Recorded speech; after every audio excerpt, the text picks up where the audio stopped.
Cool. We can talk a little bit about it. Forecasting first. And, to me, forecasting vegetable production is probably one of the most critical parts of the production process itself, because we can grow it, we can raise the product, but if we don't know when the product is going to be in or how to stage the product development, then it's really difficult for us to be able to give a market an understanding of when our crop is going to be available, when it's going to be ready to go. So there's a couple of things when we look at crop forecasting. And the first thing is knowing what the growing days are for a particular crop. And that gives us a chance then to look at dates where we want to harvest and then count back to when we need to be planting. And most folks will look at about a 2-week planting schedule on things to keep our vegetables going in a consistent pattern throughout the growing season. Now, once the plant is up and growing, a couple of factors come into play. Fertility, the amount of moisture we give them through irrigation or through rainfall, and then just the weather itself. Is it hot? Is it cold? Is it raining? Is the sun shining? All of that affects how that plant is going to develop. And with that, if we have a cold and rainy season, it's going to extend the time before that crop comes into production. And being able to know key indicators as far as when bloom set occurs, when the fruit set occurs, and the size of that fruit gives you an indication then of how long it's going to be until maturity or until ripeness when we're going to be picking. And sort of setting that schedule and knowing when you need to be planting, and then what the stages or life cycles are in that fruit will give you an idea of then forecasting when the crop is going to come in and give you an estimate of what quantity of plants you're going to be harvesting. So when you work with the farmers to forecast, is it just 1 year at a time, or are you also looking at incorporating crop rotation and looking at maybe the next 3 to 5 years?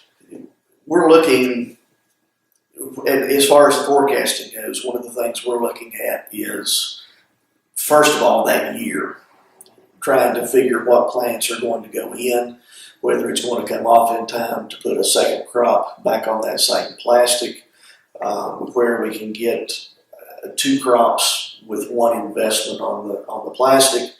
And then are we going to be able to have that harvested in time to pull the plastic, get the drip tape up, and the land prepared for a cover crop to go on? And that would usually take place between December, January, or?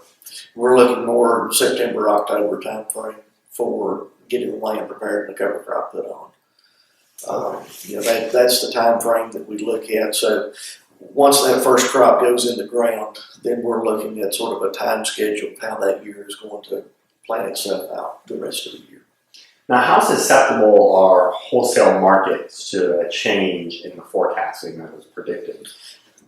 I mean, it's extremely susceptible, because if you look at a marketer's standpoint, they have to have a consistent supply starting at the date the buyers want it up until the end of that season. So being able to forecast a crop is critical for that marketer, because they have to be working weeks or months in advance to secure a buyer for that product. And you miss the date by a week or two, the buyers are wanting to know why the product isn't on their dock. Now, would you have any advice as what crops are the easiest to forecast, and that you would tell people to kind of grow those, or is it? Each crop is sort of individual about timing that forecast. You can look at tomatoes about the size of a quarter. You're about 30 days away from picking. With cucumbers, once you get a cucumber about 1 inch long, you're within 2 to 3 weeks of picking. So each crop is very specific as far as the indicators that you look for and determining when they're going to be maturing and ready to pick.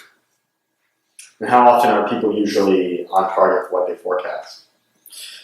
It depends on how well they are at forecasting. The experience they have and their ability to determine. what that crop stage of life is. Those that use the extension service as a basis for working with them, usually we can help them forecast. At least here in this county, I have a technician that goes to the vegetable producers, and we do sap testing for them to let them know what their nutritional status is on the plants, whether they have insect or diseases that they need to be worried about, and then trying to help forecast when those plants will be coming into production. So we do one-on-one consultation with the farmers to help